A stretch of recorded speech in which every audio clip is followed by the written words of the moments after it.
Evening. Hey, How are you? I'm great. I How was are just you? doing amazing. I was just giving the fans, a sneak peek of the single that's out right now, Mars. Yeah, I saw you at a listening party. Was it last week?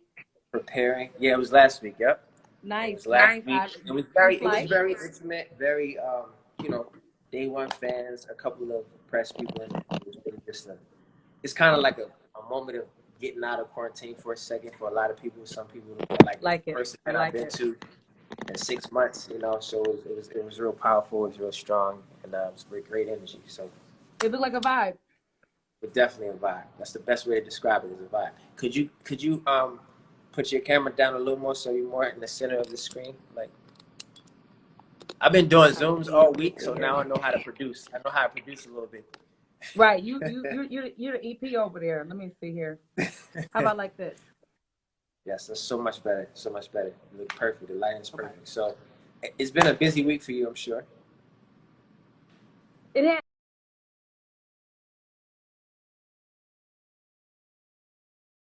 with me.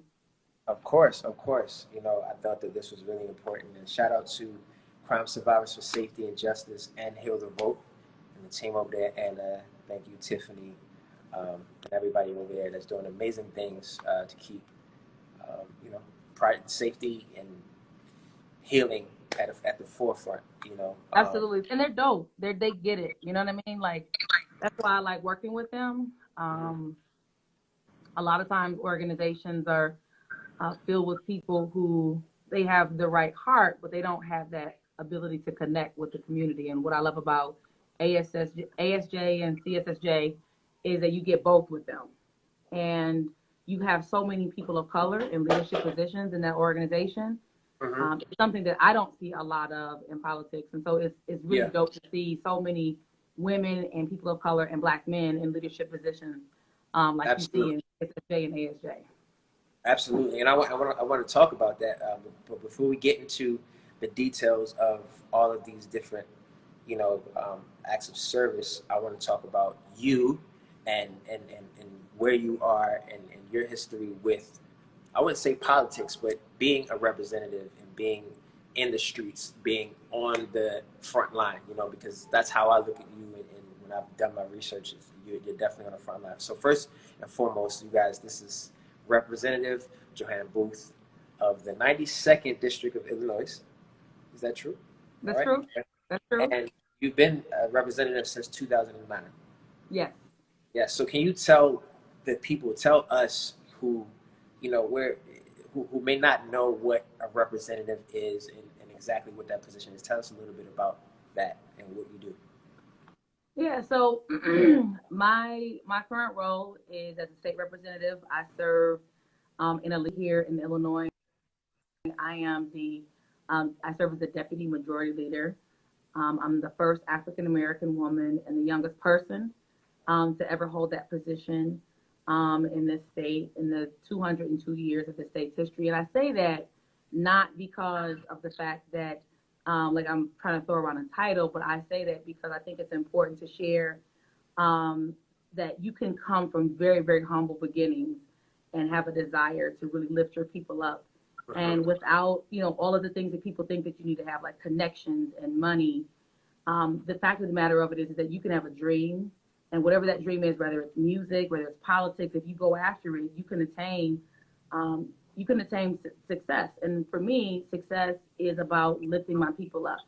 And so the Absolutely. time that I've been in the Illinois General Assembly, I spend my time working on things like legalizing cannabis. 3 years ago, working with ASJ, I passed the most robust and the largest criminal justice reform bill in the country.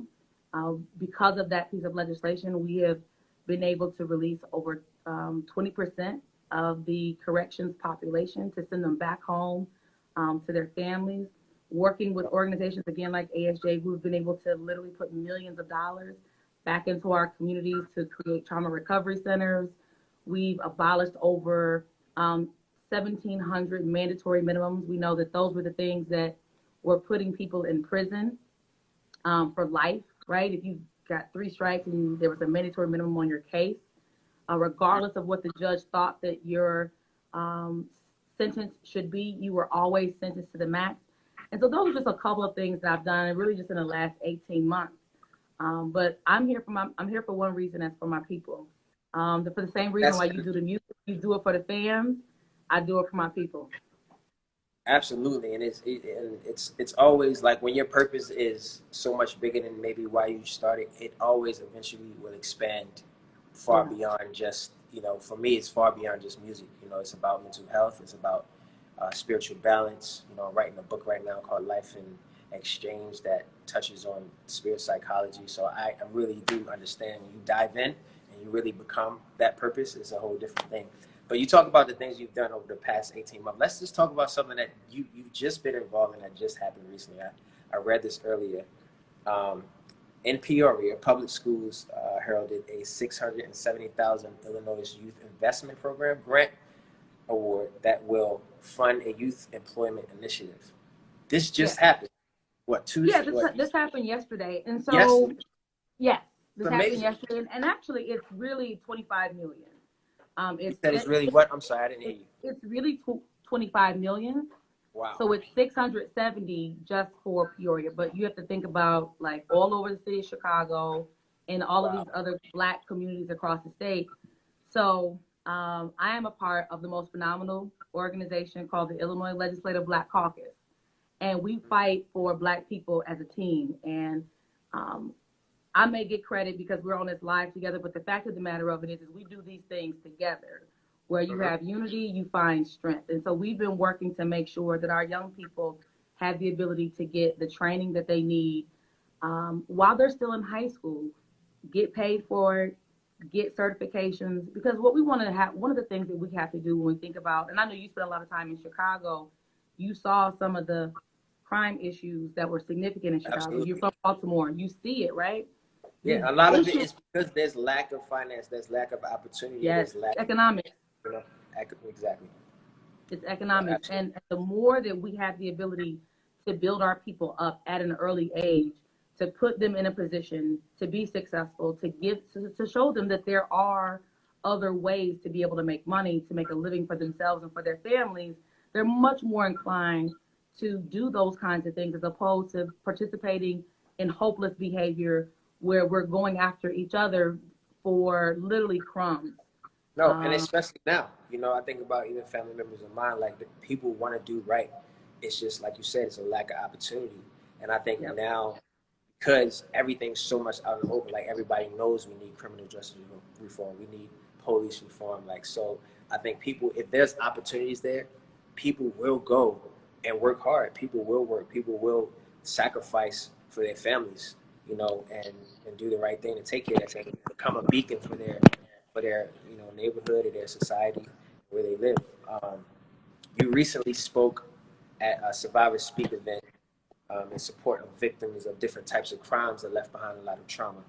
A lot of people don't receive the healings from traumas they experience.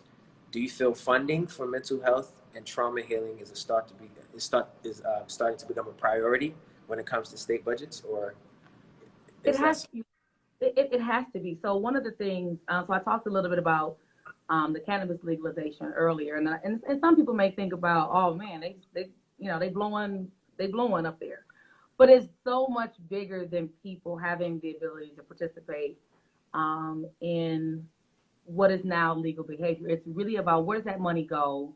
How are we that? repairing the harm of the people who have been targeted by cannabis um, prohibition for 80 years. Right. So just yesterday, it was announced by the Department of Revenue here in Illinois that cannabis just crossed the $100 million threshold. So Wow. $100 million has been made from Amazing. January 1st until yesterday. $100 million has been made. 50% of that money is going back into Black communities and going Amazing. towards mental health.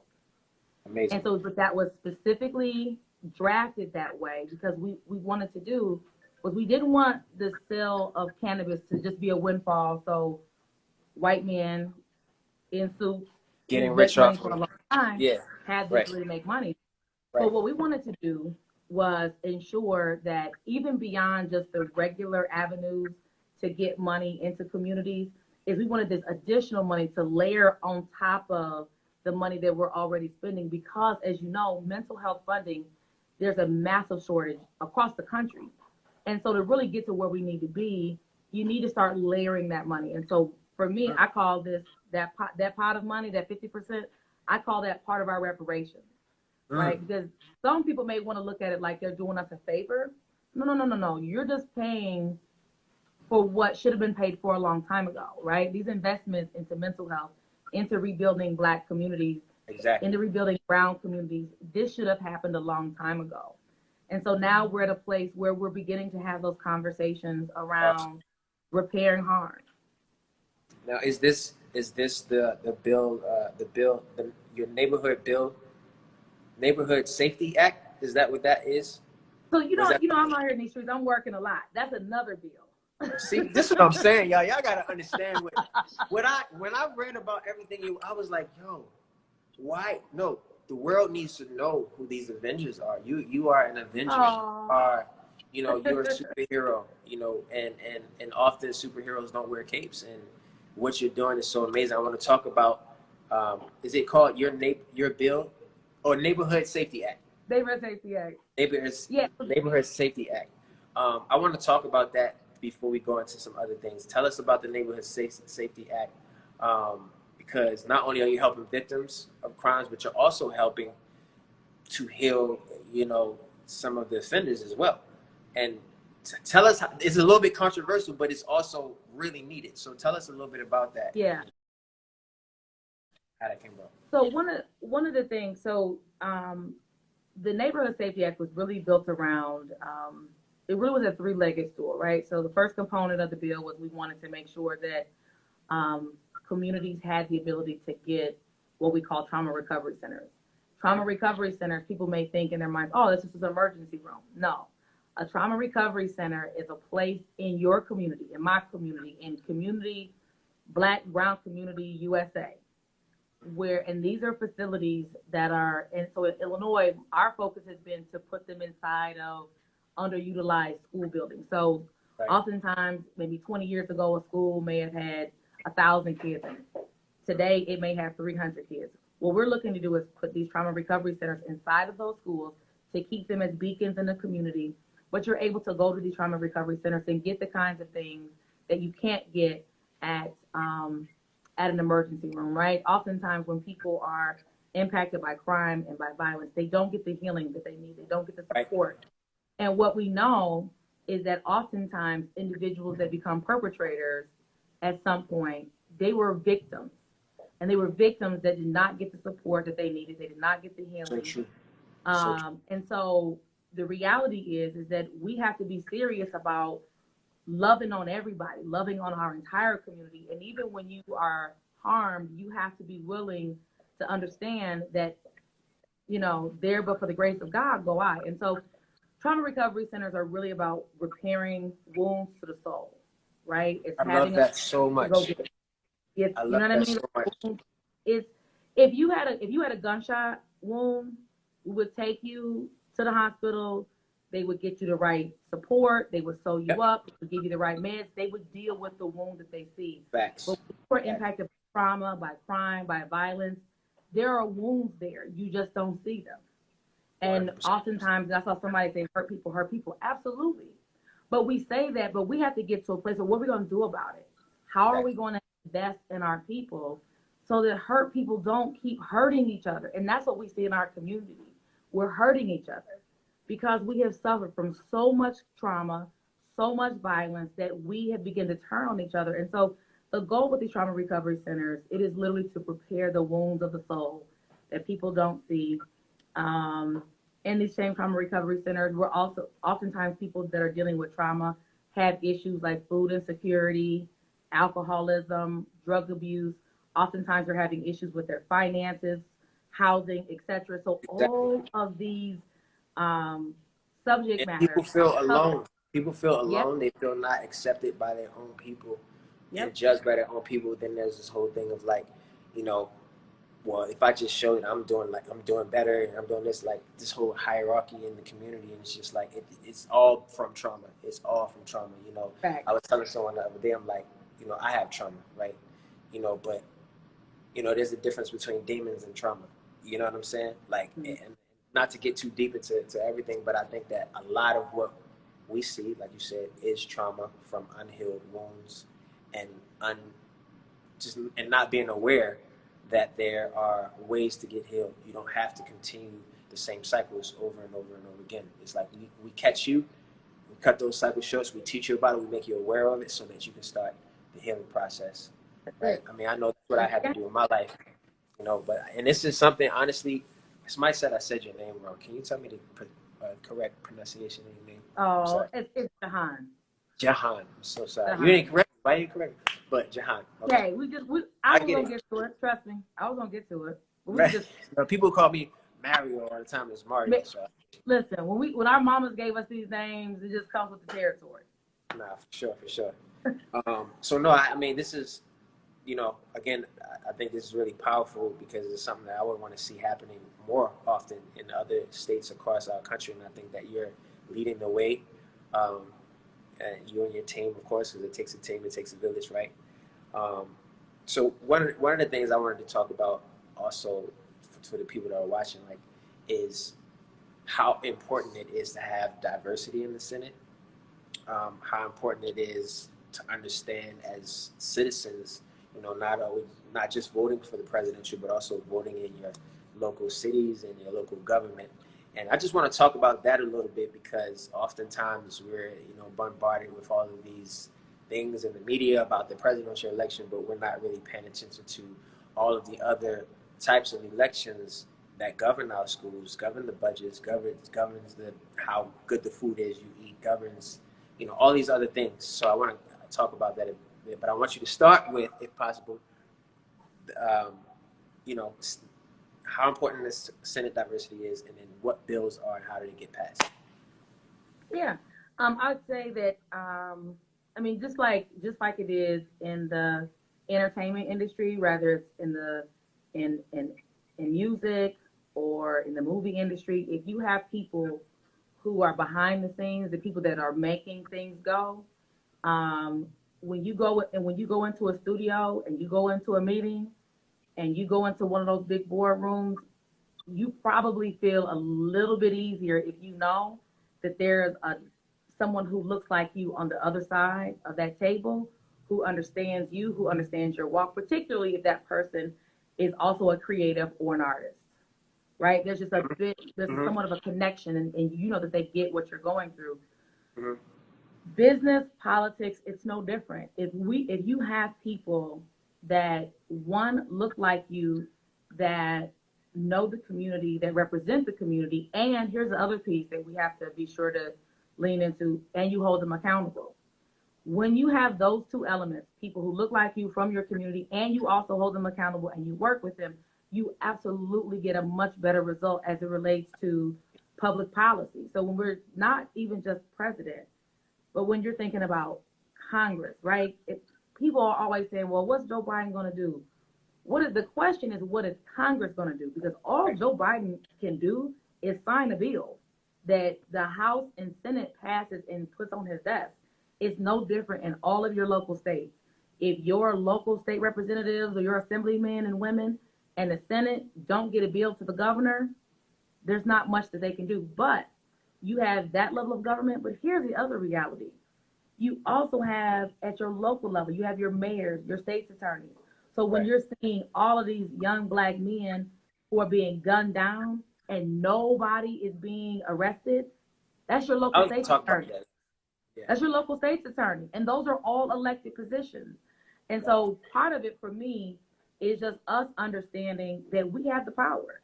And we have the power because we have the numbers. And if we're willing to work together, we're running the table. The question is, are we willing to put in the work to organize and identify who are the people that we want running our communities, and are we going to put the proper support behind them, but also hold them accountable so that we don't just send them there, because let's be honest, all skin ain't kin.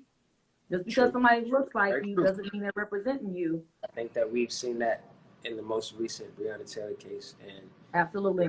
I mean, a lot is coming to light right now, you know, so for me, this is why education is so important, and hearing from the inside, on ways, because I had an organization in Baltimore I was running, trying to help youth mental health and substance abuse prevention, and it was really hard from my perspective. I thought it was going to be a lot easier to help people. Sometimes if you don't have the connection, you don't know how to do it, it's really hard to help people, and so part of the things I wanted to get out of this conversation was just kind of like a blueprint, just on from an awareness standpoint, a blueprint of how things are done and how someone like myself and my followers, and how can we be a part of history? How can we be a part of the progress besides just voting? How do we become a part of the conversation in a real way? So I would say the first step is for sure voting, but the second step, honestly, I don't know if people realize this, but elected officials, you have to know that your elected official has to pay attention to you, whether it is your state rep, your senator, your mayor, your state's attorney, your governor. If you have the ability to get on social media, chances are your local elected officials and your state elected officials, they're on social media as well.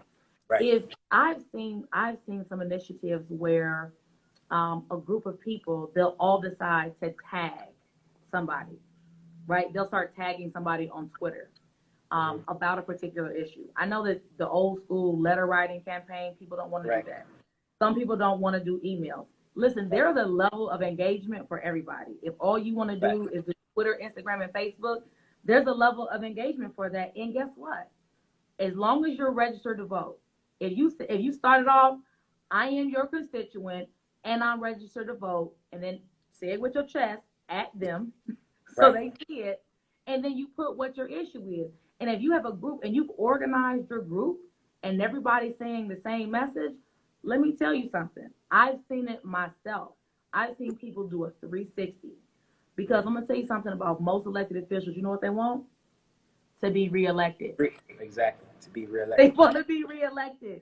And back to your point is when they see that people are watching and involved and holding them accountable, it changes the whole situation.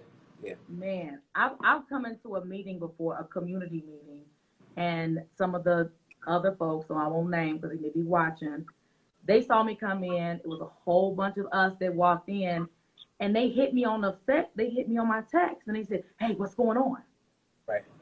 Just the mere presence of us showing up made folks nervous. But what that tells me is we're not doing that enough. We got to start showing up in school board meetings, in city council meetings, show up to your state capitol, show up to the chambers, knock on their door, let them know that you're paying attention. I mean, there are absolutely ways you have 1 million followers. Do you know what you could do with your followers, how much you could change the game? You have a ton of power. You have a wonderful platform. You have been sharing the story and your journey of healing for a long time, long before we started talking about this.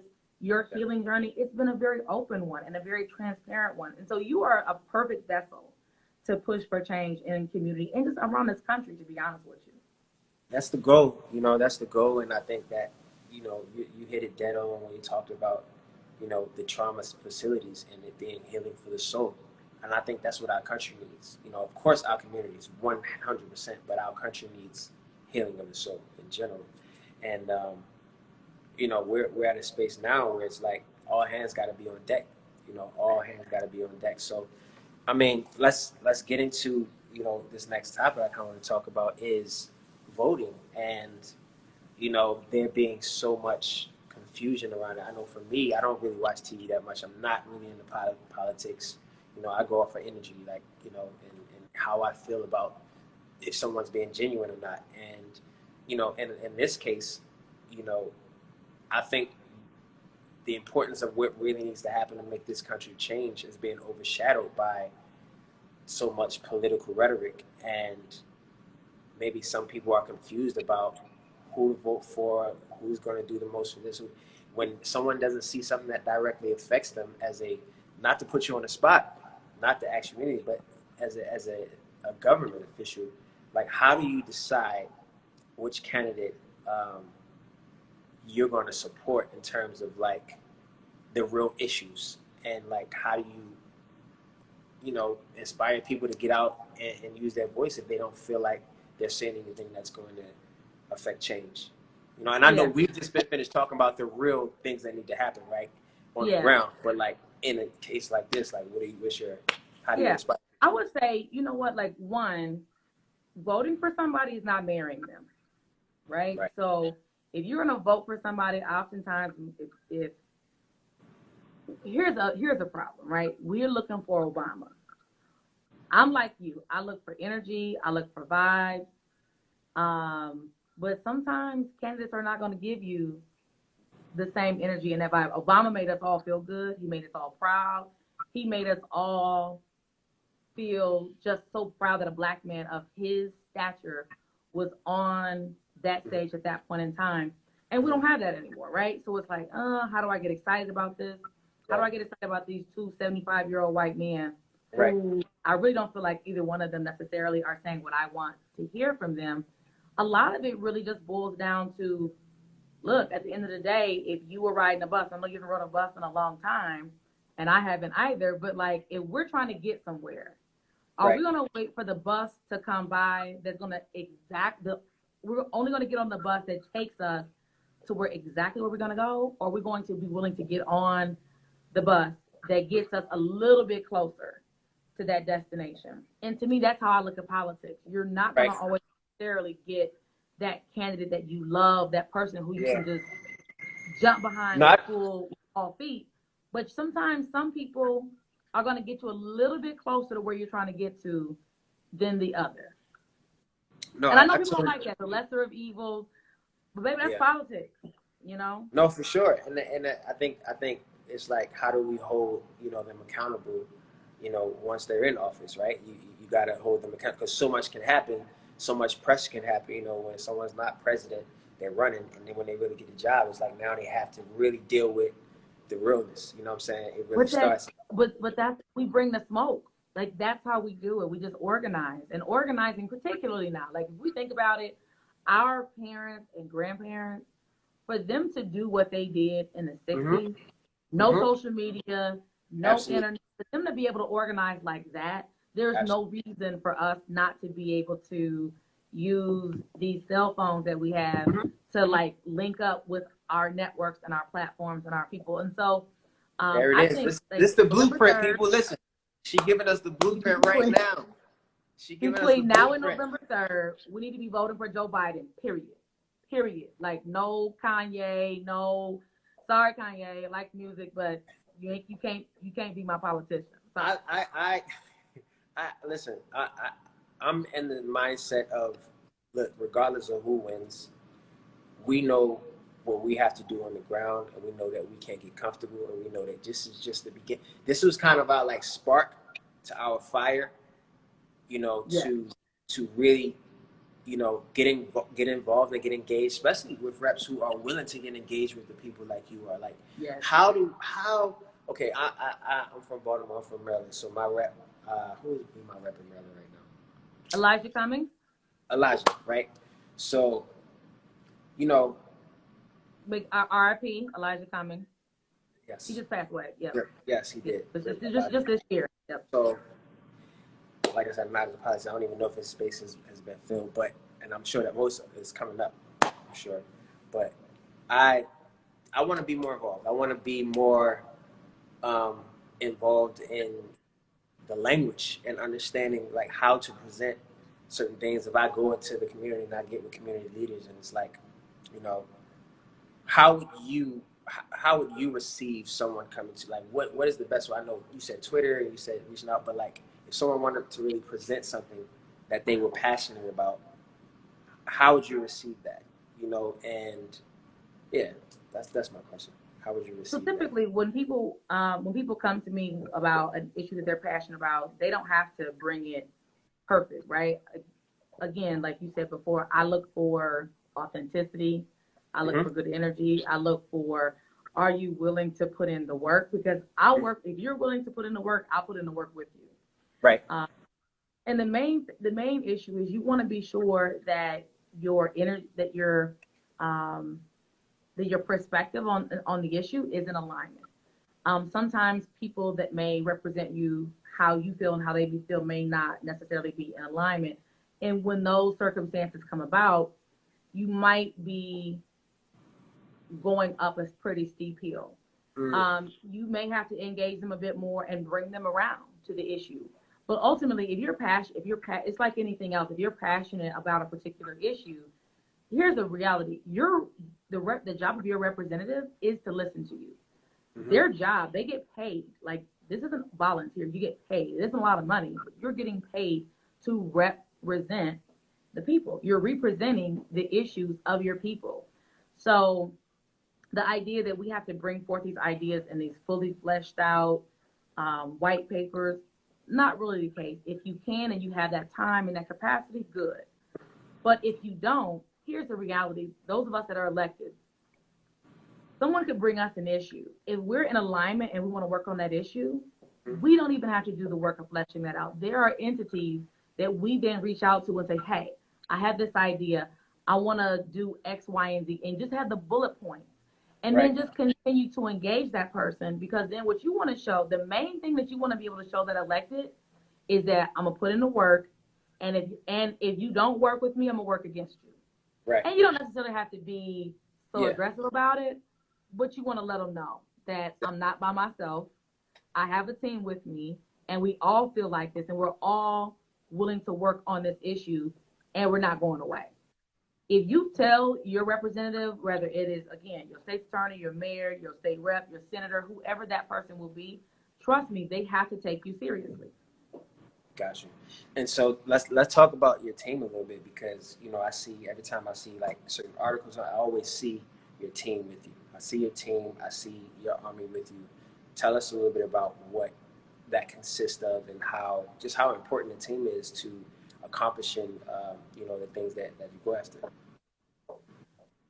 You know what? Like, one of the things that I oftentimes think about is the fact that um, if you want to, what's the thing? If you want to go fast, you go alone. But if you want to go far, you go together.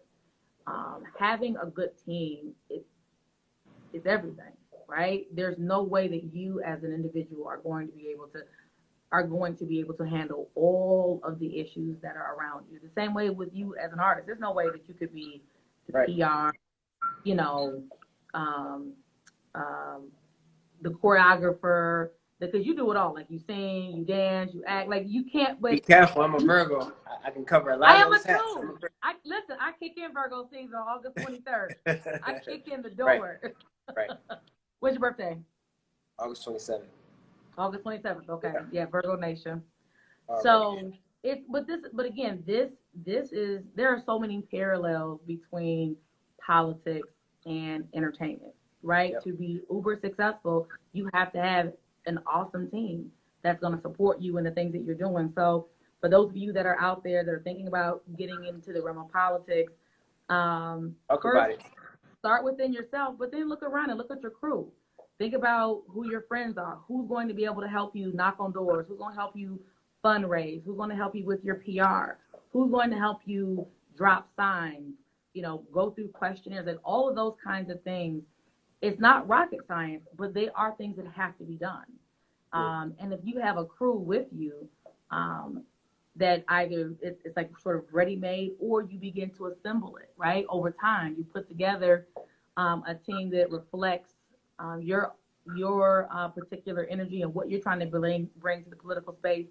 You can do some amazing things. I know for me, linking up with ASJ and working with them and CSSJ, it has been life-changing for me. They're amazing people. And I said it, to kick this off, they're amazing people. And I know that there are a lot of the things that I've been able to do in the last few years that had I not had that kind of support, but also that love, right? Because sometimes absolutely, the love is important. Feel that energy and that love, man. Absolutely. I mean, because you're seeing things from the inside out. Things that people will never see. You're really seeing how the energy is moving, and where monies are going, where budgets are going, and so I'm wondering, like, what if you could say something to not any reps in particular, to the reps across the country, as we're going into 2021, what would be your wish as a state representative for local governments and the priorities that they take in their states. And what would you say? I mean, if you were to ask me that about, R&B or music, I would have something to say to artists. But what would you say to these reps, and what would you want to see done in 2021? So in 2021, I'd like to see more local communities take up the issue of not just police reform and police accountability, but I'd also like to see these communities take up the issue of racial economics and Yes. what has happened in Black communities in particular, but brown communities as well, and look at what has happened in the disproportionate wealth gaps that we are seeing in our communities, and not look at the issues of crime and violence as though they don't have root causes. And many of those root causes are really built in policy, and policy that literally was on the books up until about 30 years ago. So Right. to think you could have hundreds of years of policy that systematically did not allow Black people to participate in the regular economic largesse of our communities, to think Yeah. that that is not going to have an impact today is ridiculous. And so I think that local communities have a very real responsibility in this moment to step up to the plate for where we are today. Because regardless of whether or not Trump wins on November 3rd, the issues that have been laid out, particularly in 2020, in the last 4 or 5 years, those issues are real. And they Absolutely. don't go away just because Joe Biden Right. is the president. Many of these issues are local, right? The fact that you see Black people at the bottom of almost every economic indicator in almost every urban community in this country, like, that's a problem. And it certainly isn't an issue of, Black people being lazy. It isn't an issue of Black people not being at the forefront of culture. We are culture. Yes, we are. The fact of the matter of it is that we have not been allowed to participate in the economic largesse in the way that other communities have. And so when it comes to local communities have to make sure that when they're going through their procurement process, that they're bringing Black businesses into that process. When you're hiring new police chiefs, when communities are electing local state attorneys, we need to make sure that our community is involved in every single one of those decisions. We have to be at the table. 100%. And so from the government side, the government has to do a better job of being inclusive of the community. But the community, don't wait for them to include you. Knock on that Exactly. door, because it's your house. Those are your tax dollars paying for that. Exactly. And I think from this conversation, what I'm taking from it is really creating more awareness around these issues, and creating more awareness, so that we can be more involved and hold accountable our local governments. And listen, I think that like I said, you've laid the blueprint in major ways, and you'll continue to do so.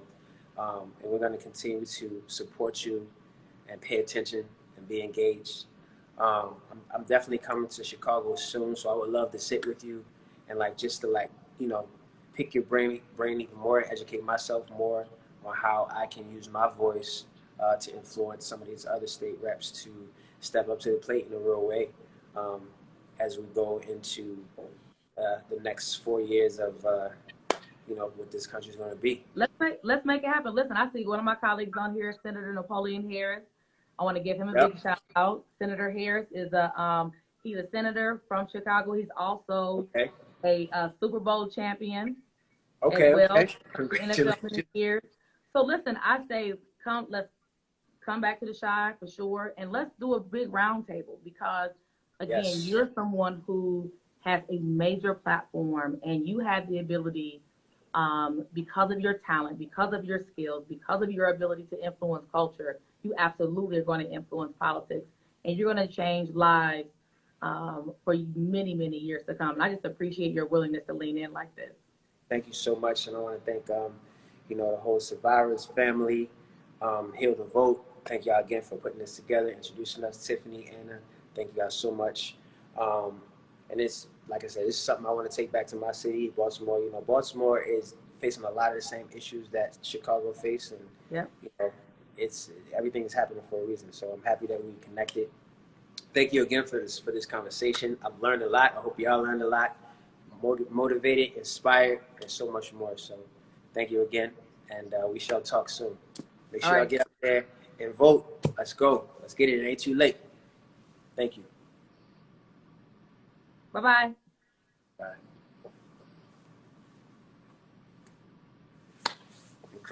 Incredible conversation, yo. Thank y'all for tuning in.